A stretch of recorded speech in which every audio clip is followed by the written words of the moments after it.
Welcome back, everyone, to the Stay Introverted podcast. I am your co-host, Jay Coleman. And I'm your other co-host, Steph. And as always, just want to thank you for rocking with us. A year going strong on this podcasting journey. I love it. Yeah, me too. And we were just saying offline that, we have a guest coming on today that it is his second guest appearance on one of my podcasts. So he was on the Becoming Human AF podcast. Now he's on the Stay Introverted podcast. And you were asking, where the hell is your invite to one of my other podcasts? I mean, not where the hell is it? Not in so many words. That's pretty much what you said, Greg. I'm just saying very nicely, very professionally, run me that invite. With all the love in the world. Hurry up. We'll get there. We'll make it happen. But for now, Greg, why don't you go ahead and introduce yourself? Yeah, I'm Greg. What do you want to know? So I've been on this is my second podcast I've been on, so that's exciting. Let's see, I'm in Washington State. That's where I live. My day job, I drive truck delivering plants for a commercial nursery all over the West Coast, 8 states. And then in between that, I own a business called Adventure Fit, where I provide active outdoor adventures for people. So paddleboarding, kayaking trips in the summer, and then hiking in the spring and fall, and snowshoe tours in the mountains in the winter. And yeah, so that's nice. That's in a nutshell. Actually, I have several questions, but I guess that the first one is, that all sounds awesome. So I definitely want to get into it, particularly the trucking part. But how did you and Steph meet? Because, Steph and I are both introverts, but we're not the same flavor of introverts as we like to say. So I'm still kind of learning how to put myself out there and meet new people at my age of 40, and so kind of trying to learn new tricks. So I'm kind of in a way I look up to stuff, and the fact that she said she's able to get out and meet folks. I'm always curious how people meet stuff, because I don't have it. Yeah, well, same kind of. Yeah, so we met on Threads. Yeah. Nice. Right? Mm-hmm. Yeah. Just ended up in the same conversations with a lot of overlapping, but coming from different directions and perspectives, thoughts. So, yeah. Okay. Yeah, and we just became I guess that's what people call it, friends. And then I don't know, it was just a great conversation every time we interacted. So we just built a friendship literally through Threads over the course of time. And Greg always just pointed out really interesting viewpoints. And I think the one that really stuck out to me was Greg made a post about values versus opinions versus beliefs, which literally ended up becoming the premise of the Becoming Human AF podcast. Nice. You inspired us to go down that rabbit hole. So I just kind of took off from there. That's cool. Yeah. I mean, I've been thinking more and more about values, and so that's, kind of, it seems like it's a good place to start. Because if we do so much on the surface after the fact, and we're maybe not aware of, we talk about your why and stuff like that, but that is, kind of like your why if you're trying to figure out, why you're doing something. Well, it's best if it comes from your values, and it's usually worse the further away you've deviated from your values with whatever you're pursuing or doing. So seems kind of fundamental. Well, I mean, I would agree, but sometimes it just seems like with people that the values aren't always there, or maybe they're there, they're just different. I guess it's probably a more accurate way of saying that some people may have different values, but instead of having that discussion, it turns into more of a you versus me sort of thing. Yeah, totally. Oh, totally. Yeah, it's interesting. Oh, yeah.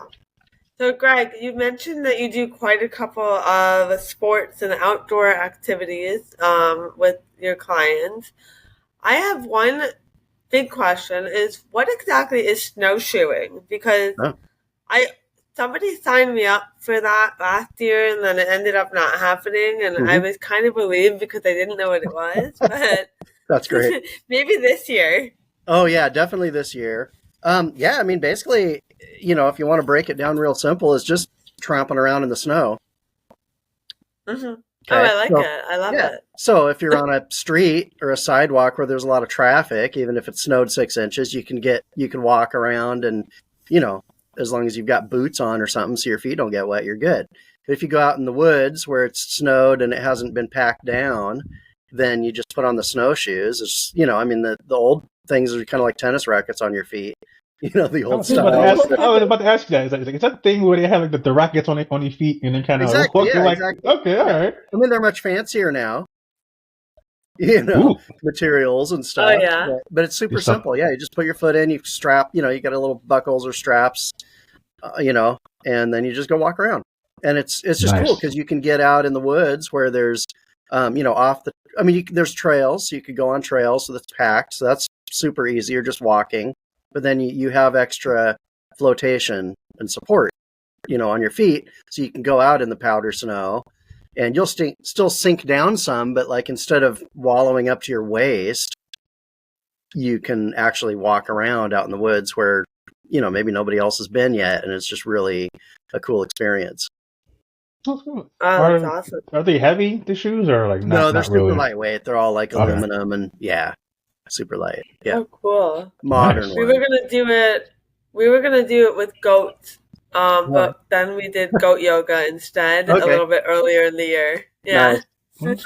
Goats. You should combine that. I fucking love goats. Okay, I want a goat, but you're not allowed to have one in New York, so I have two Frenchies instead. Is that a rule? Right. An actual rule? Yeah. No goats. Oh my god. Yeah. No goats. And they cause structural damage, so you're not allowed. I looked it up. They do tear shit up. Okay. Yeah. Yeah, well, they're mountain animals, so like that's why they have the antlers, is to like destroy rocks. Right. So if they're in a New York City apartment building, they could probably cause some problems. But I'm good with Meatball. He's fine. So you're ready to snowshoe now? Yeah. What are you worried about still? Are you convinced, or you still have some? Oh no, I didn't know what I was going to be doing. I was worried about falling a lot. So I'm just very clumsy. As you guys know, I recently broke my foot from literally walking downstairs. So I was a little bit apprehensive about walking. I was like snowshoeing. That sounds dangerous, but I feel a little bit better about it. So cool. Well, the other tip to do, make sure, usually people, it's kind of optional, but opt for ski poles. That way you have that extra support. Okay. Kind of like walking, like hiking. Yeah, just like hiking poles or ski poles. Ooh, okay. Those give you a that idea. Snowshoeing sounds awesome. It's beautiful. Yeah, to be out in the snow where nobody's been in the woods, and it's just, it's super peaceful. That's so cool. Is that your favorite expedition to lead, or do you have a different one? Oh, that's a hard one. It's super fun. I think that they each have their charms. So I think winter, it's like you're even in a 20 or 30 minutes, at least where we go out in the mountains, and we're in the Blue Mountains up here, and especially if you go off the trail and just kind of go through the woods, in 10 or 15 minutes, you're out somewhere where you just couldn't otherwise be. And so then a lot of times we'll usually dig a little snow pit and a little table, and then we'll have like some lunch and hot cider and stuff. And just as a group, you're out there in nature, and it's just so peaceful. The snow dampens the sound also, like if there's fresh snow on the ground. And so it's just kind of extra peaceful out there. And so it's a special experience. Oh, that's so cool. I love what you said about it's a place that you wouldn't otherwise be able to be, because you're right. Like, you can't drive there. Right. And you can't safely walk there without the snowshoes. Right. So that's really cool. Sign me up. I'm in. That's so. soul. Yeah. But I'd say, so it's really special. People really love it. It's also simple for me. So compared to like Right. paddleboards. Okay. Why is paddleboard not simple? Well, they're big. They're like 12 feet long, and you have to have your hook up the trailer and all that stuff, and paddles and life jackets, and just more logistics. Where the snowshoes are just like in a one little bin, and I put them in the back of the van, and off we go. Right.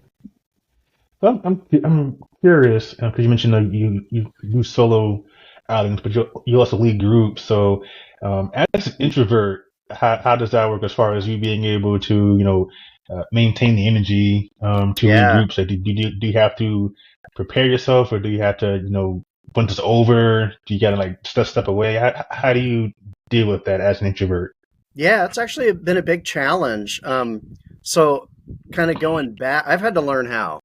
For sure, and learn basically skills and practice, and I'm still always getting better. I review and think of times where I could have, but I taught skiing for 15 years, and so I got a lot of practice being in front of those groups.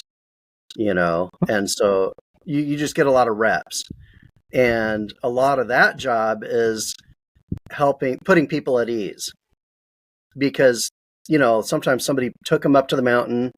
You're going to ski.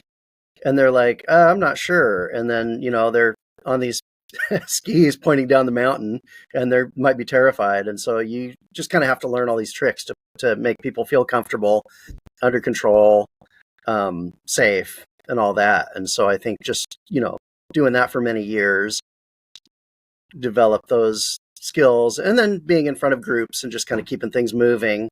But then with this business, I've been doing this for 5 years now, and what I do is kind of like taking on a persona, but it's not somebody else's persona like an actor, because I wouldn't be comfortable with that. Right.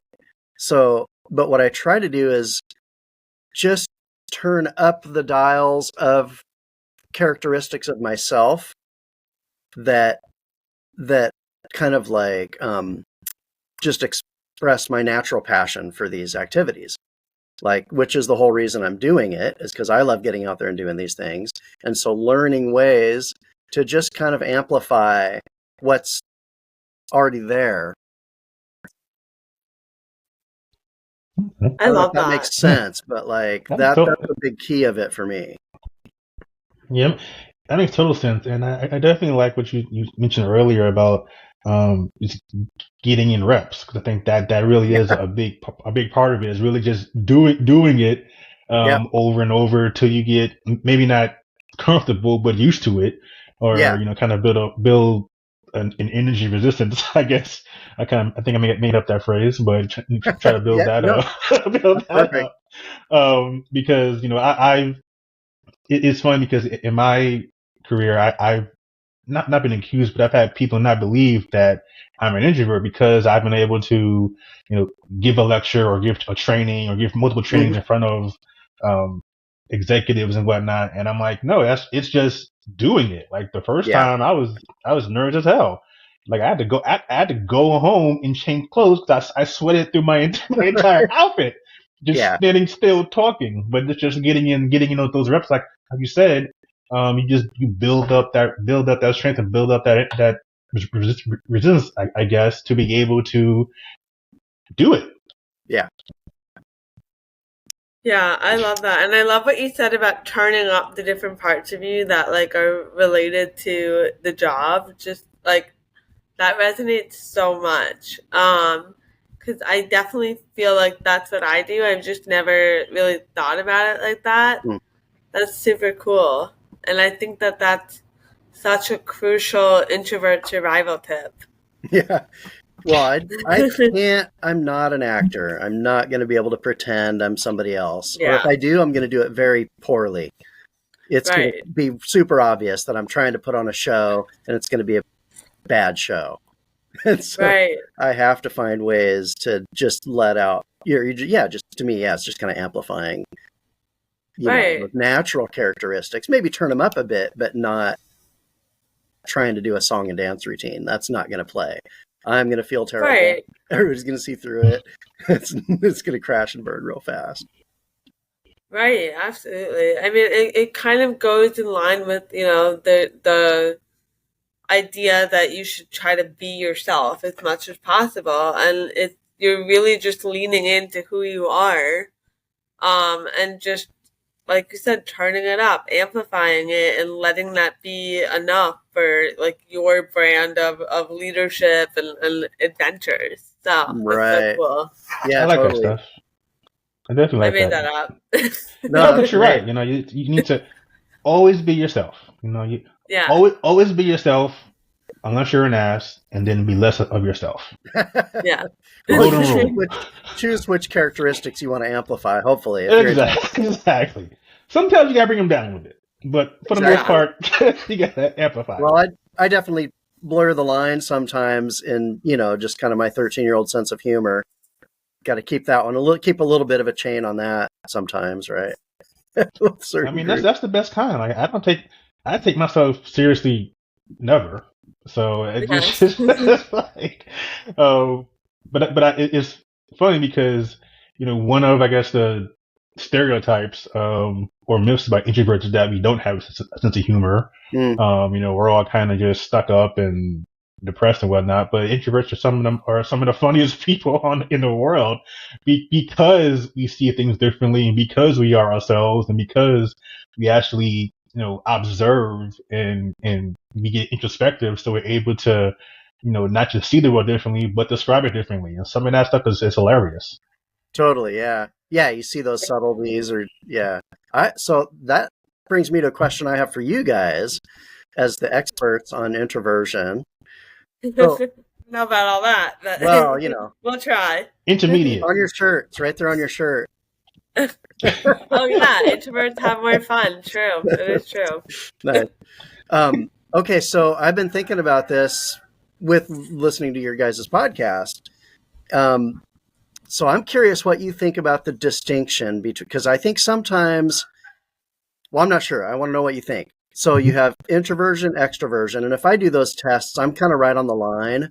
Like, I'm not way out to one side or the other. It kind of depends on which day I take the test, but I'll be like 1 point over on the extroverted side or 1 point over on the introverted side, Totally, yeah. But I feel like it's more like I'm, quite a ways one way or quite a ways the other way, depending on the day. I don't know if that makes sense.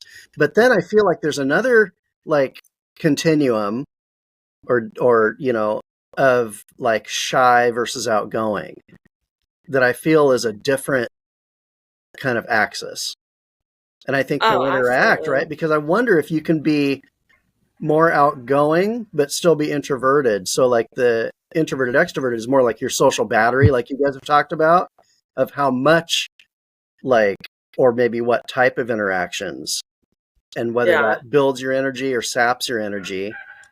Whereas maybe being more comfortable just speaking or, being comfortable in your own skin or being more shy and reserved is like a different thing. And sometimes seems like maybe if both line up, like if you're shy and introverted, then that's like super obvious.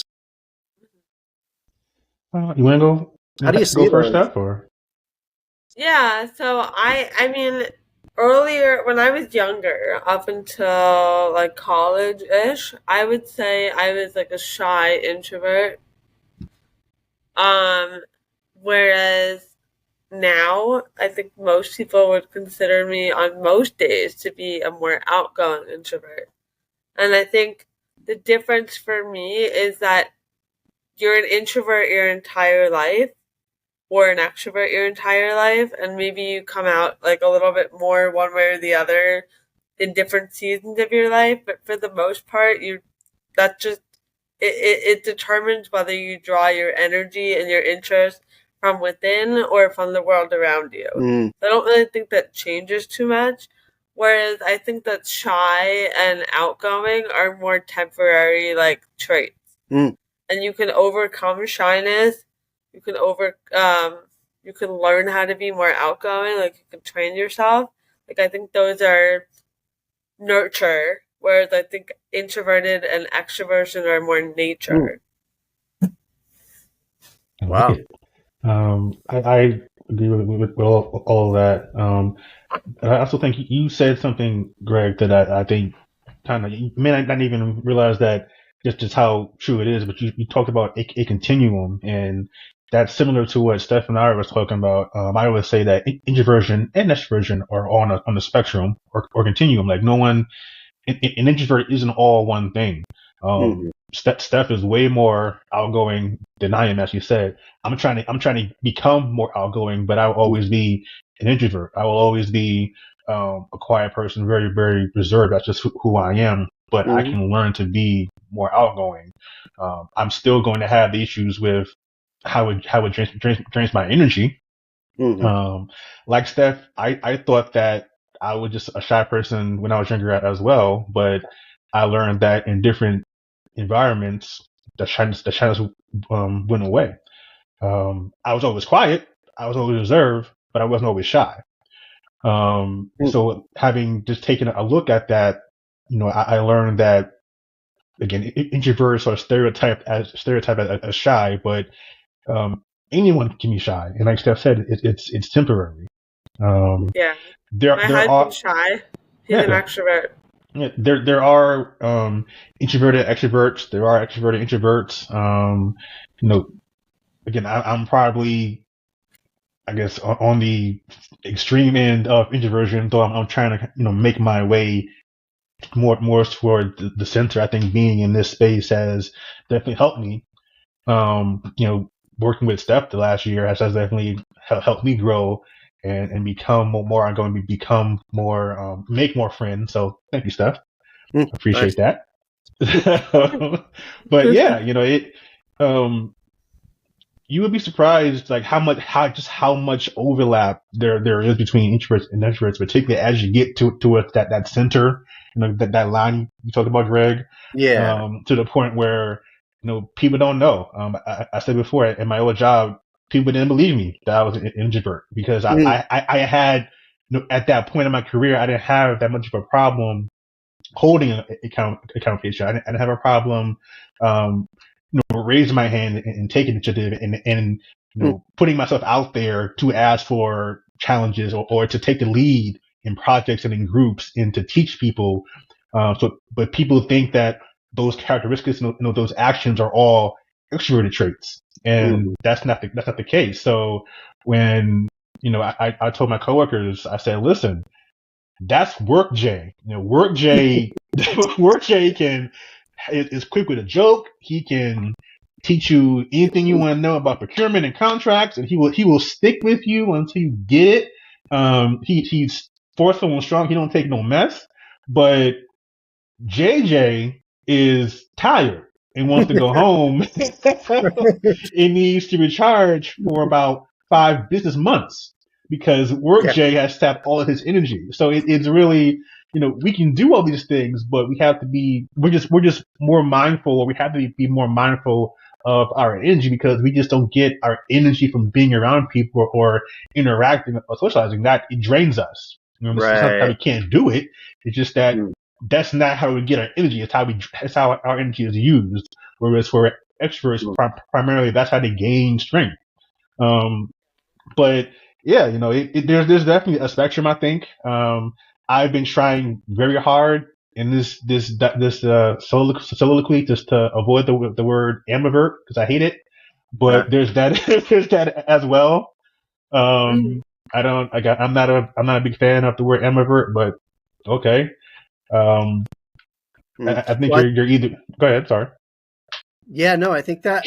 So I'm kind of hearing like you have an energy component, where you get your energy from, how much you're charged up or drained as far as your energy with different types of social interactions on your introvert extrovert scale, and then maybe your outgoing versus shy scale is more like about comfort level, like how comfortable you are expressing yourself or not. And then those can obviously interact. So if you're an introvert and you're shy, you have a harder time like getting yourself out there.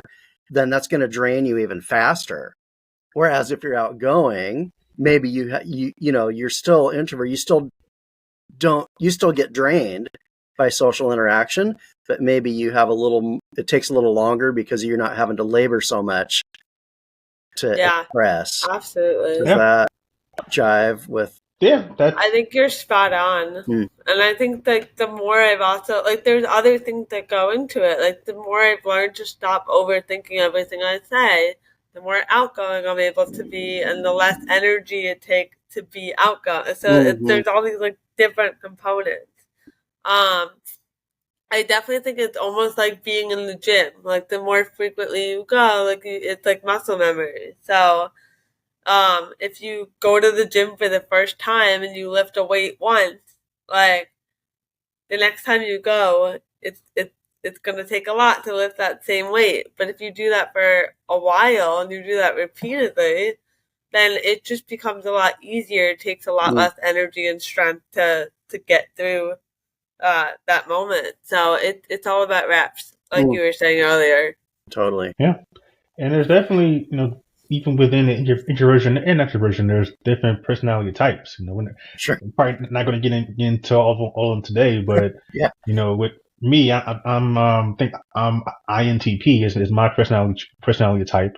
That's different from INTJ or INTF. So they're just different flavors of introversion. I had a friend who was very. It was interesting because she was kind of reserved. She definitely kept to herself, but she was loud. She was a loud introvert. Like when the people that she was comfortable with, she could not get her to shut up. And I'm not a fan of noise. So so yes, you have these two introverts who, for the most part, get along. But when she got to talking, it's like I'm gonna need you to wrap this up because it's just too noisy. Drain so like the battery even with even with the introverts, we're not all the same. But if you were to just walk in on us one day, you would swear that she was an extrovert, and I was like, no, she's just talking to me because she's comfortable. She don't like you. Yeah. But it's just so it's definitely a spectrum or a continuum, just like you said. Cool. I like these questions. Yeah, me too. Are you sure you're not? I'm gonna try that over. Greg, are you sure you're not an introverted expert? Because that was a great question, and I love the way that you interpreted it. Well, I'm not sure. So I think maybe for me, it comes down to type of interactions, right? So if I'm at a big party and there's 100 people in the room and we're just circulating around, hey, and it's all surface level. Hi, I'm Greg, and what do you do? I do this, and what do and then you move on, and it's all these surface. Oh man, I have 3 minutes in the tank for that kind of thing. Right? I can't do that. But then if I meet 1 or even 8 people, and we're at a table or off in the corner, and we're having more in-depth conversations about any topics, right, that I have any interest in, and we're going deeper than the surface, then I'll actually get charged up by that. Yeah. I might still be kind of wiped out, at the end of the night overall. I'm not necessarily, charged up like an extrovert at a, you know somebody that's extreme on the extrovert, and they're at a party and they're just going around meeting, and I met this person, I met that person, 3 hours later, they're still just going, just charged up, right? Where I'm like, oh, that was fun, Right. Yeah, no, I was at a wedding this weekend, and I don't think I left the sides of the 3 or 4 people that I was really comfortable with. Occasionally I would be like, oh, hey, how's it going? Haven't seen you in a while. But I would immediately go right back to my people. And then, so how was that overall, during and then after, for your energy level? A lot, because it was a whole weekend. It was a whole long party weekend. by Saturday night, I think I was just so overstimulated that like I was just drinking like a fish, and I have a very low tolerance, so that was problematic. I was just like burnt out of interaction, and I don't think I realized that was the issue. So that didn't go too well. And the last 3 days, I've been not just recovering like physically, but also like mentally and emotionally, because it was just a lot. Like it was just too many people all at once for a whole weekend. Yeah. So you were kind of able to step back into the small groups, but there was still so much of the sort of large busyness, social. Yeah, because there was no time at all, like from the time that we got there on Friday until like late Saturday night, I was not by myself ever. So I had I given myself a little bit of space, even like an hour, just to step away, go for a walk, maybe spend a little bit of time with one of the girls, just exploring the town, or with my husband, just chilling, I might have had a better outcome at the end of the night. Right. But because it was literally 48 straight hours of peopling, other than like the 2 hours that I slept, yeah, it was a lot. Overstimulation it's a real thing. Yeah. So so I'd like to ask you guys, just maybe you have some insight on like when I take groups out, you know, doing an activity, snowshoeing or kayaking or whatever, I wonder how, you know, it's hard to know for sure how other people approach that, or approach thinking about whether they want to go or not. Right? Like, so if I have I only have up to maybe 10 or 11 people on a trip. They're pretty small groups. That's a lot. Right. But like, if you're thinking, oh, that looks like fun, but I don't know if I want to sign up or not. How do you think about that? And like what's going through your mind as far as like, you don't know what the group is going to be like? Is that an opportunity to meet new people, or is it, you know, like, I don't know who's going to be there. I don't think I want to, you know, how would you like approach something like that? I think, oh God. I guess for me, see, as much as with everything, or notwithstanding everything I just said, there's also a part of me that doesn't give a damn about how people feel. So if it's an activity that I think is interesting, like snowshoeing, me personally, I have no problem, you know, asking the group leader or inquiring about it, because I'm always asking questions. I just know that if I don't feel like talking, I'm not going to talk. If I don't feel like interacting, I'm not going to interact, or I'm going to interact to the extent that I have to. I've kind of, you know, I used to be worried about being looked at as stuck up, or you know, aloof, and to a degree sometimes I still do, but a lot of times it's not worth the energy to like go around and like prove that I'm not stuck up, or prove that I'm not aloof, just so I have that cover to go back to being who I am. Like if I have something to say, I'll say it. If I want to interact, I want to interact. I'm not rude. Like, I'm not going to ignore somebody all the time.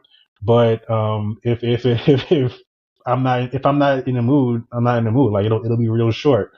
That it's, again, I know how that can look on the outside or into other people, but at the end of the day, I gotta be, I have to be me, and I'm not gonna let that stop me from, you know, taking part in an activity like that was fun, that like snowshoeing, or you know, again, if there's some interaction that I can handle, cool. But if I'm not feeling it, I'm not feeling it. So you've kind of developed a comfort level with those types of activities or interactions where you are confident that you can navigate it without extreme discomfort. And so it's not. Exactly. Because, you know, and part of it also is like, you know, I'm not here for the group. I'm here for this activity. I'm here for the instructor. Like him and I probably be talking back and forth because, Mm. excuse me, I'll have questions, but you know, plus there's always one loudmouth in the group. It just happens, and you know, They take over. they make themselves known very quickly. Mm. Uh, Right. and I'm just, you'll know who that is because I'll be on the opposite, literally, all the time. I'll be on the opposite space from that Mm. person. That's But yeah, funny. you're right. Like I've developed a comfort level, whereas I can balance that without really being too standoffish or being rude. It's just like I'm not gonna talk just to make somebody else feel better or feel Mm. more comfortable. And I've also gotten to the space where I can actually articulate that in Mm. real time. Mm. And then if someone has a problem with it after that, hey, Mm. it is what it is. Yeah. Interesting. It's so funny that you say that because I'm like I come at it from a completely different perspective. I literally will not do like 97% of activities unless I have a friend or my husband to come with me. Mm. Like I'm codependent as fuck. And like whatever, that's just how it is. Which is surprising for a lot of people because I am an introvert, right?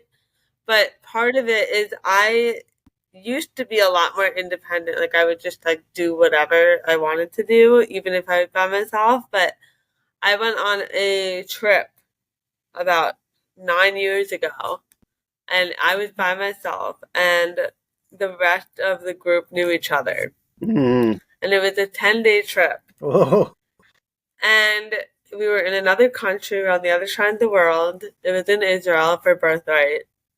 And it was horrible. Like I was miserable. It was so shitty that I wasn't able to enjoy this beautiful country.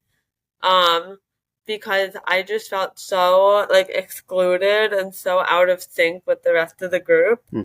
So never again will I do something, especially if I have to travel for it, where I'm putting myself in a position to not have like a safe space or like somebody that I'm there with. Mm-hmm.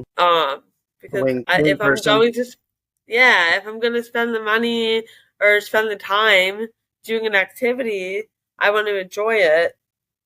And yes, I'm more outgoing than I was back then, and I'm more outgoing than I've ever been. But even still, like I don't want to leave it up to chance. I'd rather just have a person there with me that I feel comfortable with. Wow, that makes sense. Yeah. It really does. I can definitely see that because and I guess to me, it depends on like what, the type of activity, I guess. Because, Yeah. like on the one hand, I would take a solo trip somewhere, to a different country, but I know that going in, it's just I'm going by myself. I'm not really expecting, I guess, to be around or be part of a group.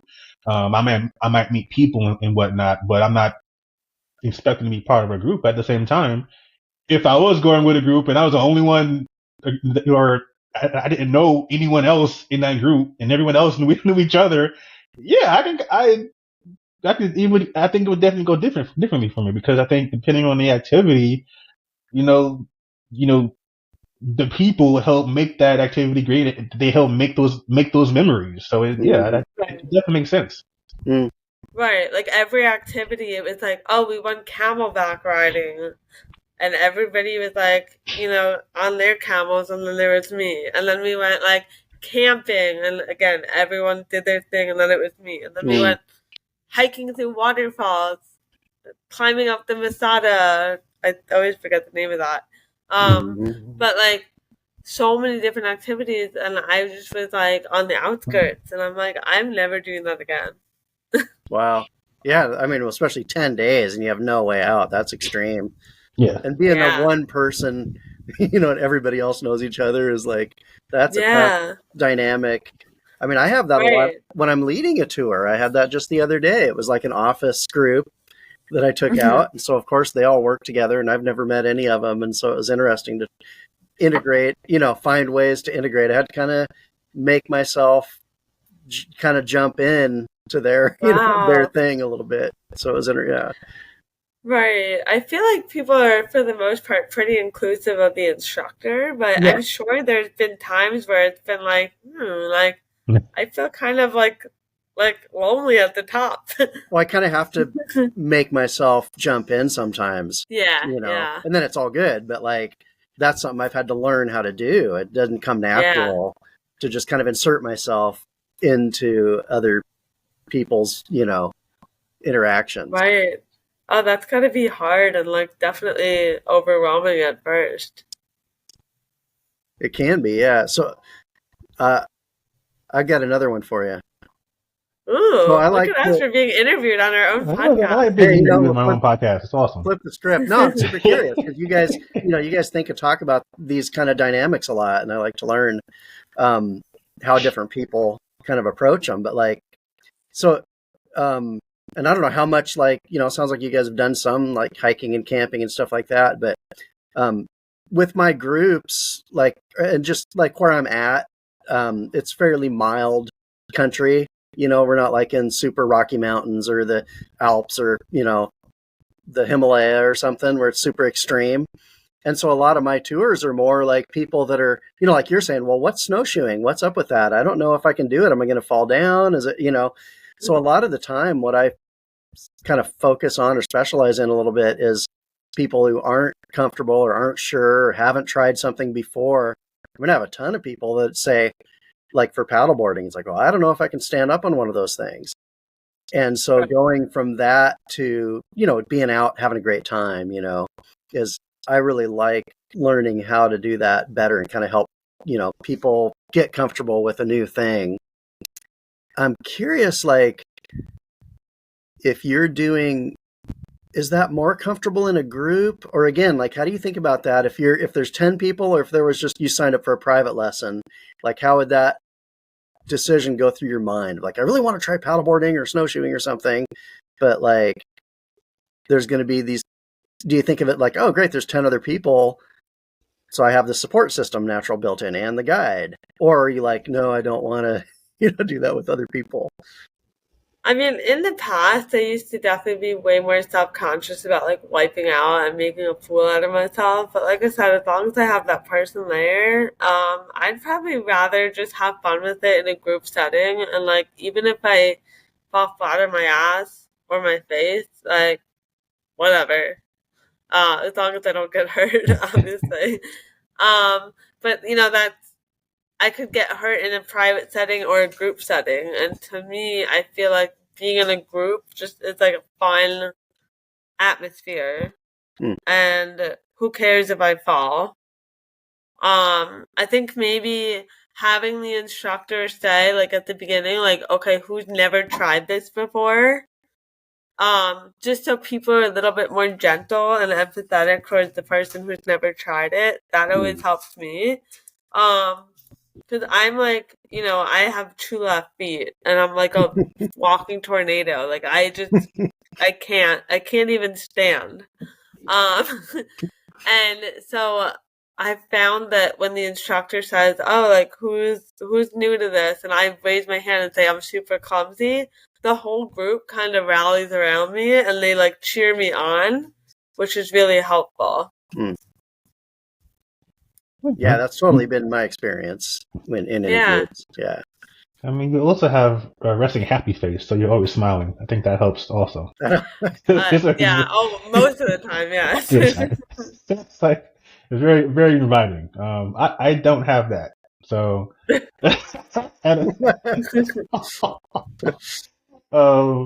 um, I guess for me, it depends on what the activity is. I will say my default is to work one-on-one with people with anything, but that tends to cost more. So there's that. But if it's like an activity that I know I can kind of do solo within the group, I'm kind of fine with there being groups. So, for example, painting. Like I have a lot of paintings behind me.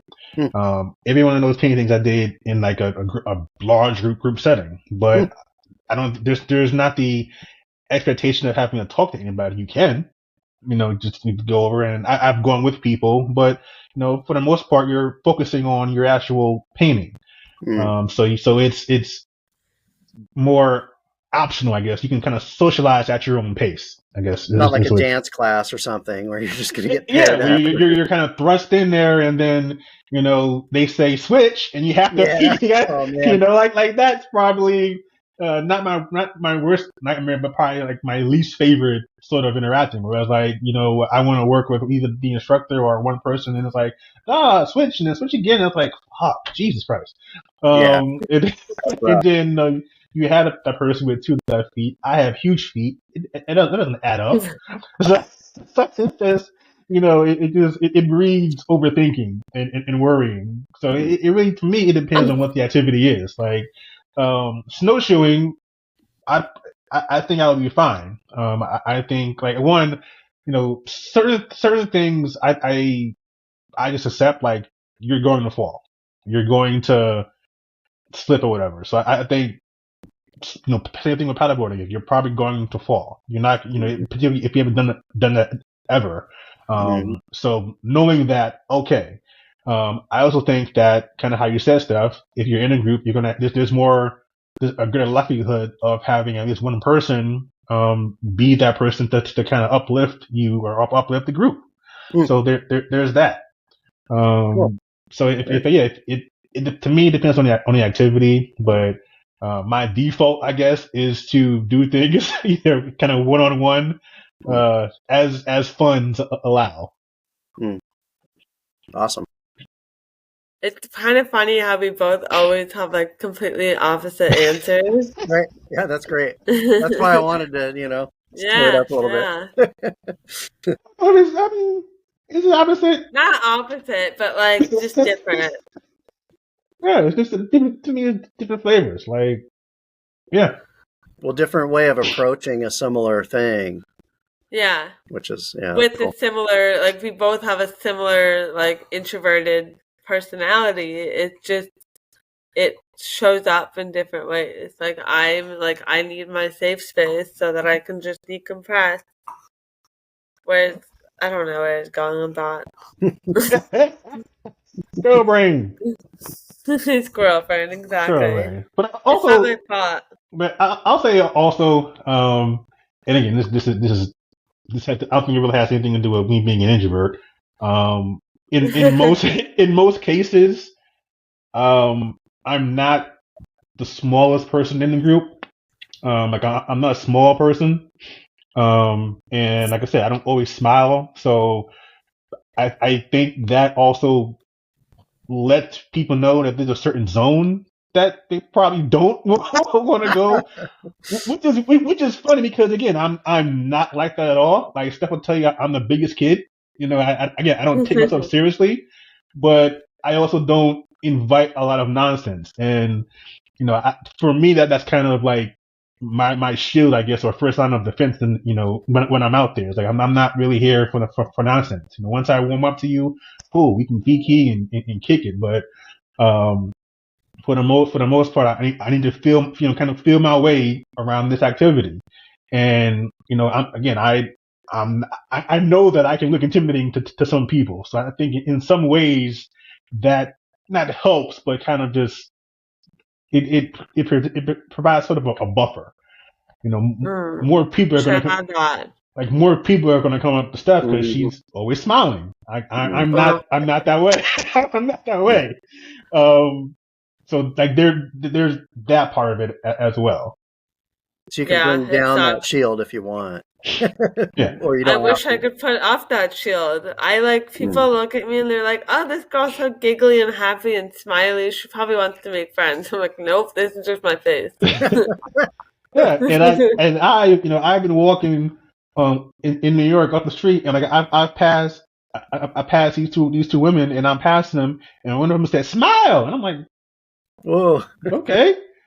That's like okay, that's weird. Like that's what that feels like. That's why I don't tell women to smile because like, I know what that feels like. I know. You should have yelled back, "Cry."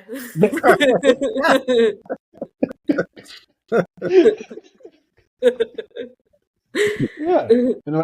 I've been at work, focusing on my work, and I've had someone next to me like smile. I'm like, bitch, I'm working. Like, what That's so weird. I have people ask me why I'm not smiling, and I'm just like, if I'm always smiling, if I'm not smiling, I probably don't want to fucking talk to you about it. Just a thought. Mm-hmm. And if I did want to talk to you about it, you would know. yeah, like that's the thing. I feel like it's a projection sometimes. I take it like I expect you to find joy and express joy in my presence, and I'm like threatened or something that Right. Sorry to disappoint. Play, I think, right? Yeah. Right. Like if I'm having an off day, like it's so frustrating because like when you're having an off day, like you don't really want to talk about it necessarily. At least not to everyone, but the problem is everybody, like I wear my heart on my sleeve, like you could tell my mood by looking at my face. And if my default is always happy, then when I'm having an off day, you can totally see it. And everybody freaking asks, and it's so annoying. And I appreciate it, but also go away. Yeah, not helping. Yeah, exactly.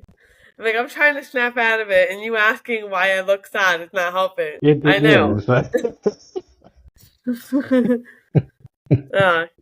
Everyone's like, "Why is resting happy face such a problem for you?" I'm like, "There's so many reasons," but yeah, that's one of them.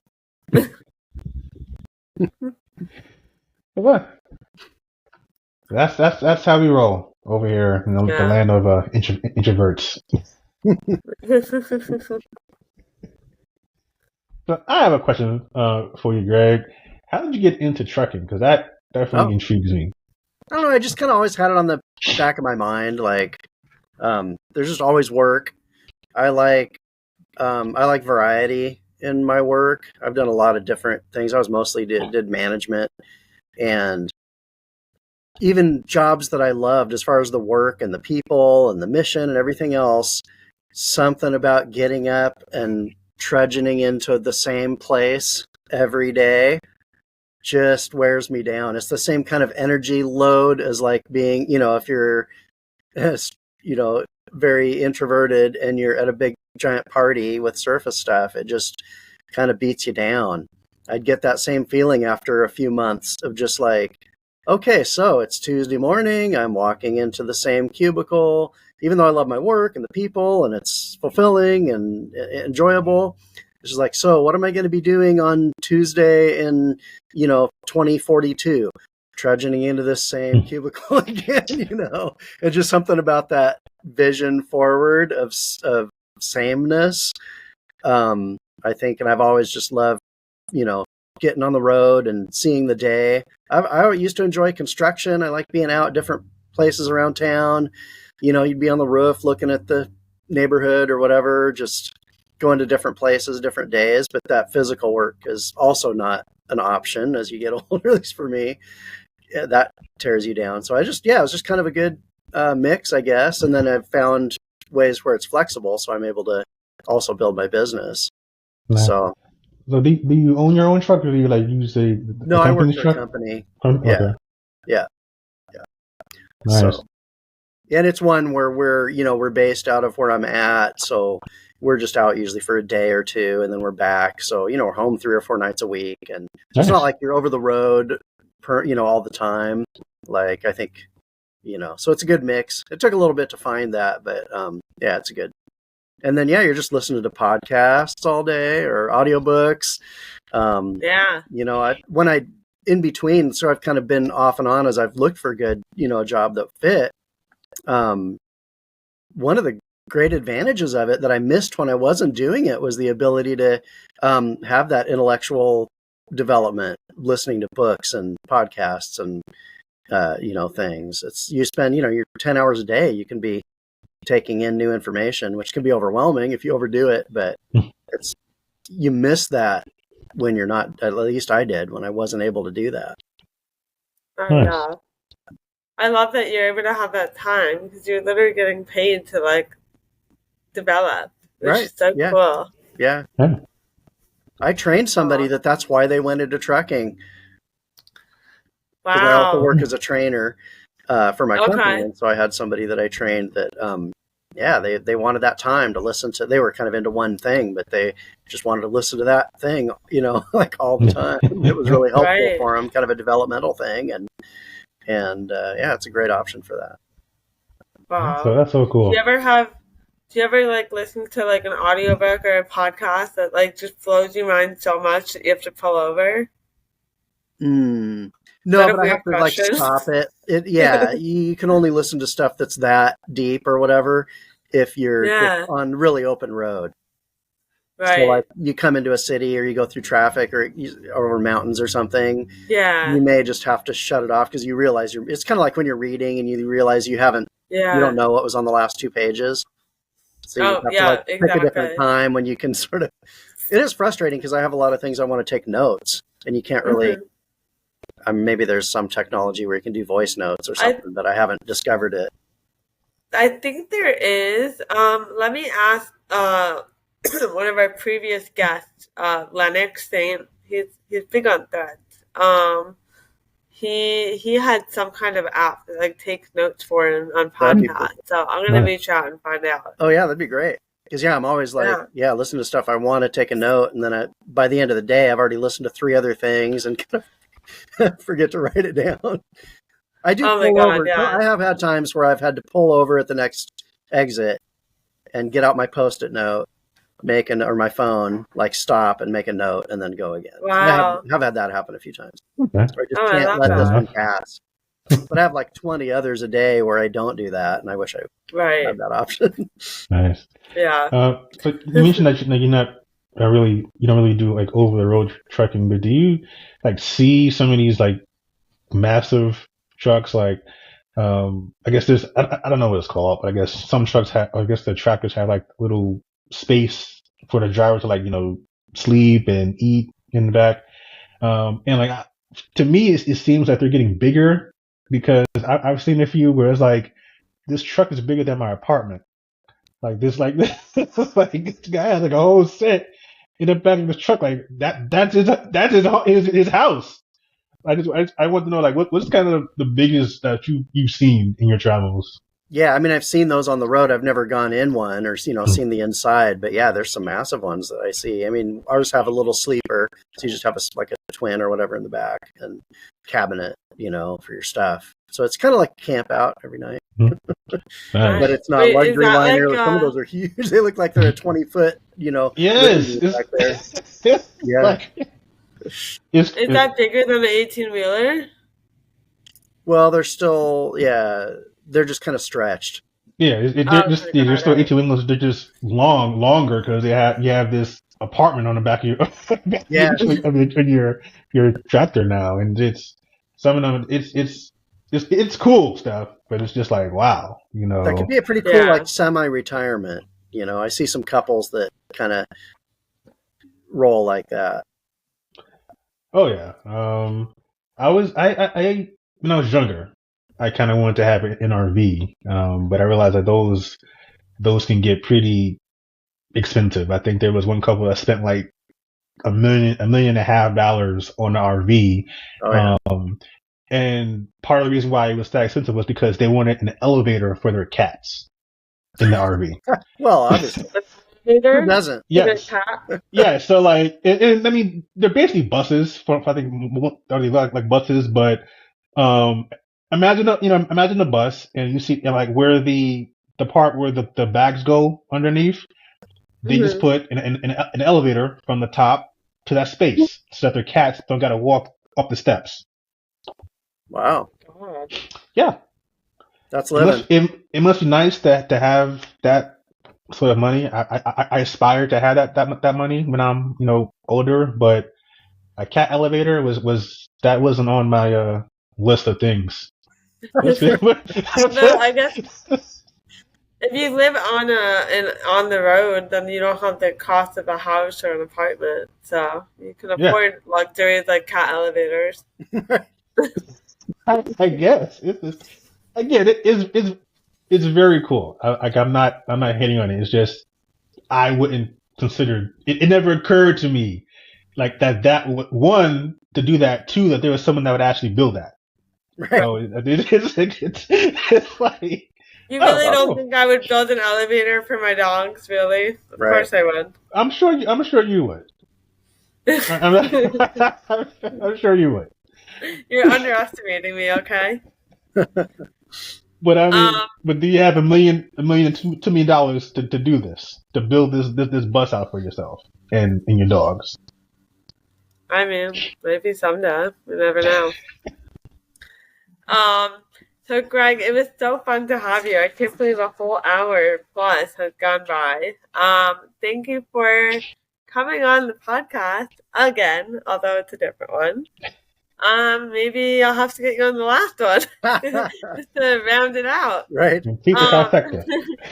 But in the meantime, why don't you just kind of leave our community with like one last thought, and then let us know where everybody can find you. Oh boy. Well, I think one would be like spend time in the natural world. That's where everything else derives from. That's what we're a part of, even if we're not always as connected to it. Like all the work we do seems to like disconnect us for good reasons. We need comfort, we need convenience, we need all the stuff, but that's all built on this actual infrastructure of nature. And the more we intellectually know that, but there's something you understand it a lot more when you interact and you're actually spend time in it, and you kind of rebuild those connections and relationships in your mind, or you have a chance to, of like, oh yeah, this is the ground of our existence. It's also good for you in a lot of other ways, but I think that, to me, like that connection to that sort of the real world kind of, or where the rest of the real world comes from, at least, is important and helpful and a good thing to do. Nice. Where can everybody find you? Most of my handles on socials are AdventureFitNW. So that's where I'm at. And you can also find Greg on the Becoming Human AF podcast, right, which of course. may be coming out before this, maybe coming out after this. I don't know. Simultaneous. I am the one that does all the releases and the scheduling, but I will figure that out. Prime time, you do the crossover. You got to do like the TV crossover. Yeah, so maybe I'll schedule them to come out at the same time. Well, one's at 8 o'clock, and that leads into the one at 9 o'clock. So you draw the huge crowds from the one to the other, right? There we go. I love it. So everybody, this again was Greg. We loved having you, and this is the Stay Introverted podcast. If you loved listening to this episode, be sure to rate it, review it, share it with a friend, subscribe on Apple, Amazon, wherever you get your podcast, and don't forget to leave us a 5-star rating and a review, and we'll catch you next time. Hey there, everybody. It was really fun. Thanks for having me on. Thank you. Thank you.